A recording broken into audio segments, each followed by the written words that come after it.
What's up, guys? It's New and I'm back here with another video, and in today's video, as you can tell by the title, we are going to be doing the top 10 superstars with the most wins so far in 2019 and the top 10 superstars with the most losses so far in 2019.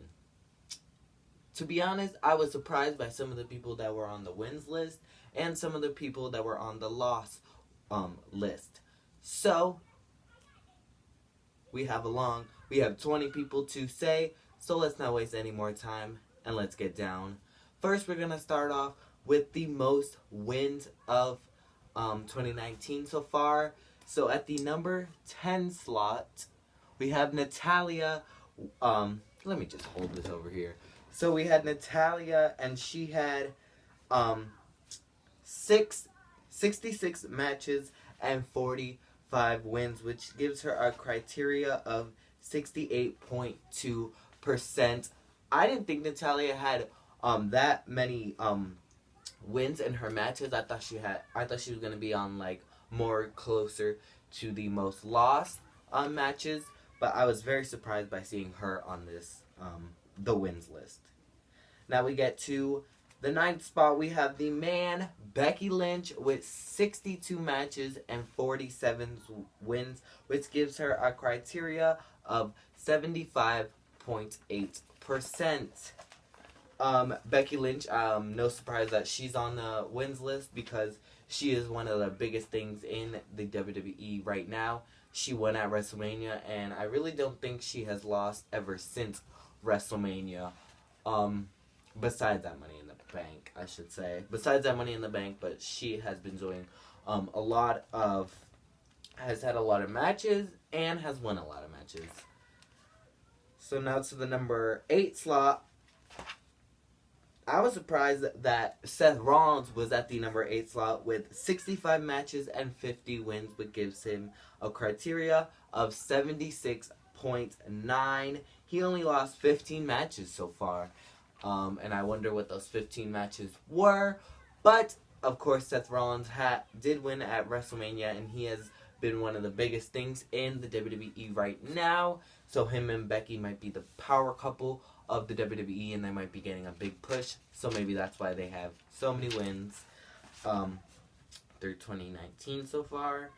Next up at the number 7 slot, we have Finn Balor with 65 matches and 51 wins out of those matches. So that means he won 14 of his matches. See, I did the math. And his criteria is 78.5. So Finn Balor is, of course, the Intercontinental Championship. He's not the championship. He's the champion. And so that, I think, ever since he won at WrestleMania, he hasn't been on TV for like the past couple weeks, besides that backstage segment with Shinsuke Nakamura a couple weeks ago, or was that last week? I think that was last week. I don't remember. But yeah, I wonder how many wins he's gonna have through 2019. And Finn Balor always is on the top 10 most wins every single year. So no surprise that he's on it. At the number 6 slot, I was surprised this person was even on the wins. I thought they were going to be like in the middle, but we have Asuka with 69 matches and 52 wins, which give her a criteria of 75.4. And I know you guys are wondering how come Asuka has a 75.4, but then Finn Balor has a higher one than her. It's based off of how many matches Asuka has had. Asuka has had more matches than Finn Balor, and she has had more wins than Finn Balor, so that's why she is higher on the list than him. But I really thought Asuka was going to be in the middle ever since she's been put with the Kabuki Warriors and how they basically have been treating her throughout 2019 so far. So I was really surprised to see her at the number 6 slot. Next up, we have Braun Strowman with 62 matches and 53 wins. Braun Strowman, I was not surprised that he was on the list. I just thought he was going to be like number 10 or number 9. I didn't think he was going to be number 5 on the list. And it's crazy because it goes Seth with 50 wins, Balor with 51, Asuka with 52, and Braun with 53. So they're really competing on who's going to one-up each other. And maybe we'll get to see maybe Seth Rollins take, like, Braun Strowman's spot. Or I wonder what this list is going to be at the end of the year, because I'll be making a video at the end of the year for this also. But now we move on to the number 4. We have an NXT guy. Actually, the NXT North American Champion, Velveteen Dream, at number 4 with 59 matches and 55 wins with the criteria of 93.2. So, throughout the whole year so far, Velveteen has only lost 4 matches in the matches he's been in. So that is really crazy. I did not think Velveteen has, like, I don't think he's lost on NXT TV. Thinking he's won the Worlds Collide tournament, he won the championship, and he has not been defeated at, I think, any of the takeovers so far. So that is really surprising that Velveteen is this close up to the list. Next up, we have, I was surprised this person was on it, and I don't know if you guys are going to be surprised, but we have Ricochet with 80 matches and 57 wins with a criteria of 71.7. You might be wondering, how come he is not at the number 9 slot? Because he is the kind of lowest from the people below him. But since he had more matches and more wins than people, he got put up higher on this list. And of course, he is the United States champion. I think everybody on this list besides Natalya and Braun have actually won championships in 2019. But at the number 2 slot, we have Bayley with 71 matches and 58 wins, which gives her our criteria of 81.7. Bayley, of course, was the women's first ever women's tag team champions, which she wasn't the first. Miss Money in the Bank and SmackDown Live Women's Champion. So, no surprise that she is up close onto the list. So I wonder what her thing, if she's going to be first place, or is she going to go down, or is she going to stay at second place at the end of 2019. And the final one, we have Kofi Kingston at the number 1 slot with 81 matches and 62 wins. Obviously, we know that Kofi Kingston was undefeated after WrestleMania, and he was not losing a single match until Samoa Joe beat him last week. So Kofi has a criteria of 76.5. I don't know if I said that already. But those are the top 10 superstars so far with the most wins. And now we get to the superstars with the most losses. Okay? So now we get to number 10. We have Mandy Rose with 56 matches and 42 losses, which gives her a criteria of 75.0.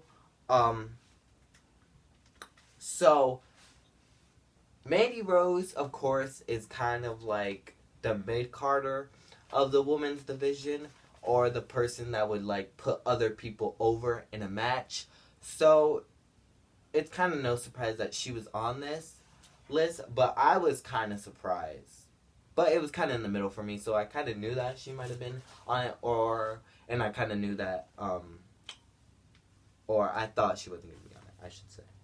Now we have Jinder Mahal at the number 9 slot. He had 44 matches, and he lost 42 of them, which means Jinder Mahal only won one of his matches, because I checked it out, and the 2 matches he won ended in a draw, and the other one he won against No Way Jose on a main event episode.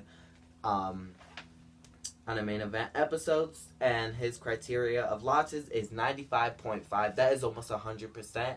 And Jinder Mahal went from WWE champion, United States champion, to just being this jobber to put everybody over.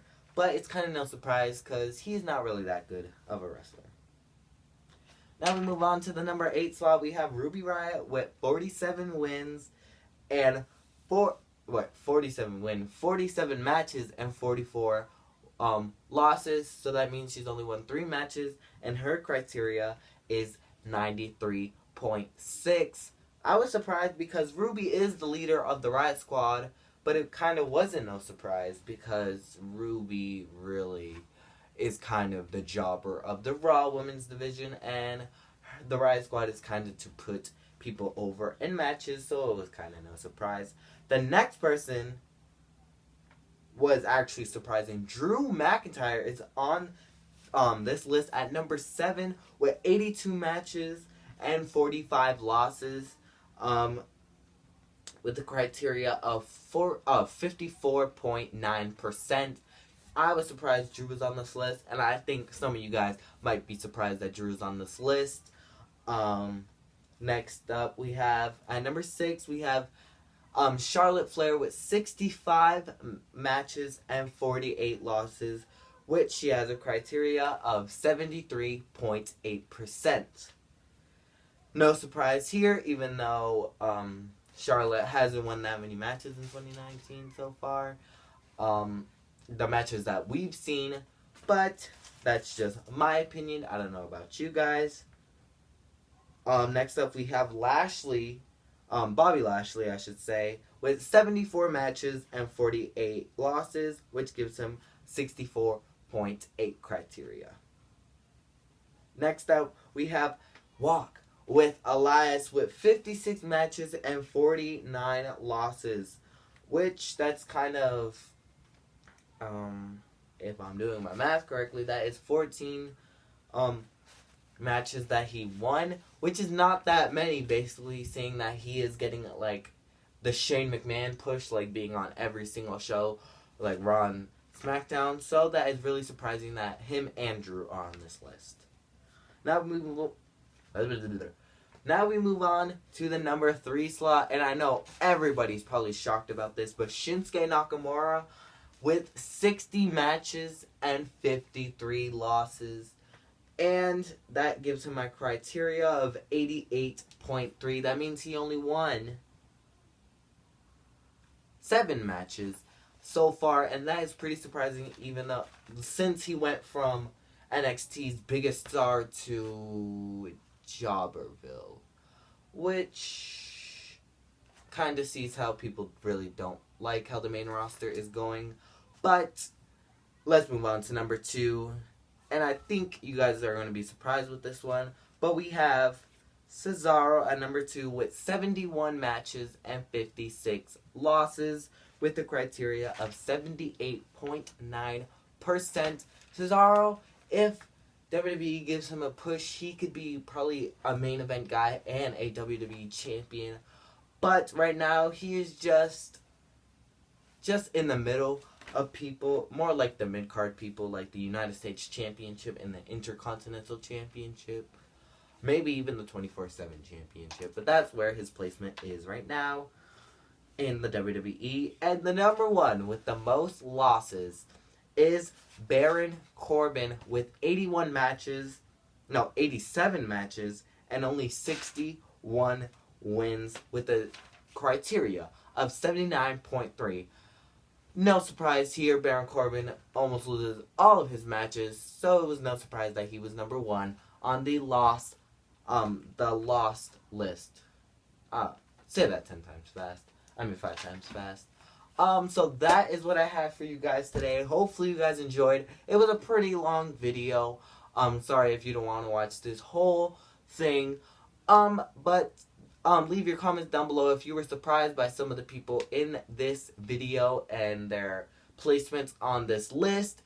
Like, comment, and subscribe. There will be my SmackDown Live review and Raw review. So, stay tuned for that, and I will see you guys in the next video. Bye, champs.